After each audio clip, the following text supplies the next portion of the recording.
يعني ايه انزلاق غضروفي عنقي وامتى يحتاج العملية؟ باختصار شديد، الغضروف اللي ما بين الفقرات لما بينزلق بيضغط على الحبل الشوكي وعلى جذور الاعصاب، وساعتها العيان بيحس بوجع في الرقبة مسمع في الدراع، وساعات يعمل معاه تنميل وحرقان وكهرباء. امتى يحتاج العملية؟ في حالة فشل العلاج التحفظي اللي هو الأدوية وجلسات العلاج الطبيعي، أو لو العيان جاي لنا من الأول بدرجة متقدمة. دي كده الإجابة على السؤال باختصار شديد جدا. علشان تفهم الموضوع أكتر هنحتاج نشرحه على حالتين جولي في العيادة. الحالة الأولى عيانة في الأربعينات جايالي بتشتكي من وجع في رقبتها مسمع في دراعها، ودراعها ده بينمل وبتحس انه تقيل، وان ايديها بقت ضعيفه شويه، ولما بتمسك حاجه بتحس انها كانها هتقع منها. بالفحص الطبي تبين ان عندها انزلاق غضروفي عنقي في رقبتها، وكان باين بالفحص الطبي ان هو درجه بسيطه مش درجه عاليه. دي اشعه الرنين بتاعتها. بدات اشرح لها ان ربنا سبحانه وتعالى خالق الفقرات عباره عن مجموعه من المكعبات فوق بعضها، ما بين كل فقره وفقره في غضروف ماشي وراه الحبل الشوكي وجذور الاعصاب. جذور الاعصاب دي هي اللي بتتجمع وتكون الاعصاب اللي بتغذي الذراعين. اذا لما الغضروف بينزلق بيضغط على الحبل الشوكي وعلى جذور الاعصاب، فالعيان بيحس بوجع في رقبته مسمع في دراعه، عامل معاه تنميل او كهرباء او سخونيه او حرقان او تقل او ضعف. كل دي امارات انضغاط العصب. صورة الاشعة اللي وضحناها دي باين فيها ان الانضغاط على الحبل الشوكي درجة بسيطة، ومع الفحص الطبي اللي قلنا عليه. وبالمناسبة الفحص الطبي اهم 100 مرة من الاشعة. لما نحط المعلومتين جنب بعض، ان الفحص الطبي مطلع ان الانضغاط على العصب درجة بسيطة، واشعة الرنين مأكدة المعلومة. اذن العيانة دي في الغالب هتتحسن مع الادوية ومع جلسات العلاج الطبيعي. وبدأت اشرح للعيانة دي اهم حاجة هي انها تتجنب الاخطاء اللي تزود من الغضروف بتاع الرقبة. اشهرها انها تقعد قاعدة القتب، القعده اللي هو ان العين قاعد مقتب كده، فانت طول الوقت عامل ضغط على عضلات الرقبه. تحاول قدر الامكان تقعد ان ظهرها مفرود، وتقلل من استخدام الموبايل، يعني مفيش مسلسلات تركي او كوري تاني. العيانه دي خرجت من العياده، دخل لي عيان تاني برضه بيشتكي من وجع في رقبته مسمع في دراعه وعامل له تنميل، وكل ما يمسك حاجه بايده تقع منه.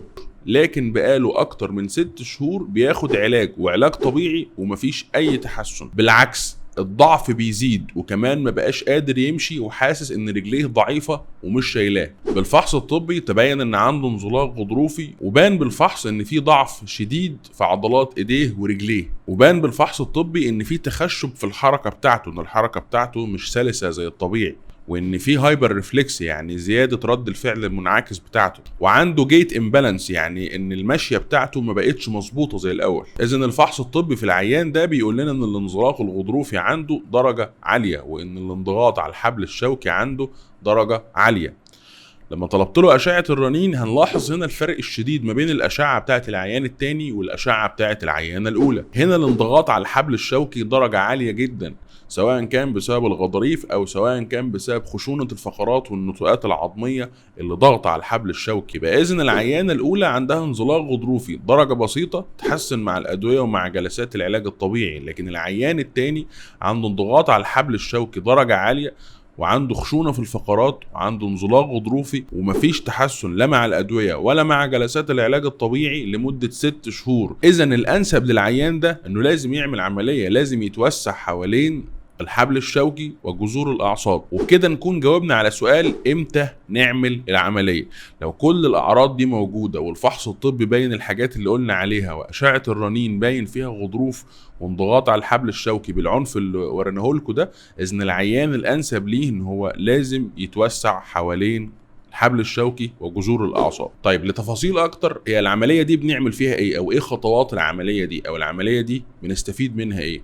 اولا الديكمبريشن، يعني بنوسع حوالين الحبل الشوكي وجذور الاعصاب، وده بنعمله عن طريق الميكروسكوب الجراحي اللي بيبين لنا كل التفاصيل الدقيقه واحنا شغالين، فبيقلل جدا من مخاطر العمليه. تاني جزء في العمليه هو تثبيت الفقرات، وده بيتم عن طريق اقفاص كربونيه، يعني مكان ما شلنا الغضروف بنحط قفص كربوني علشان يحافظ على ارتفاع الفقرات، وفي نفس الوقت بيساعد على التئام الفقرة اللي فوق بالفقرة اللي تحت، فيحصل تثبيت الفقرات. وبعد كده بنقفل الجرح تجميل علشان ما يسيبش اثر قدر الامكان، وهو الجرح بيكون صغير مش كبير علشان بس نشوف بالميكروسكوب. العيان بيخرج من اوضه العمليات وبيكون لابس رقبه، بيقدر ياكل ويشرب بعد ما يفوق من البنج بساعتين. من تاني يوم العملية العيان بيقدر يقوم ويتحرك ويتمشى في المستشفى، وبيحس بتحسن كبير، وان الألم اللي كان موجود قبل العملية قل كتير بعد العملية. لما بنطمن عليه ان الامور بقت كويسة بيروح البيت ومعاه روشتة فيها مضادات حيوية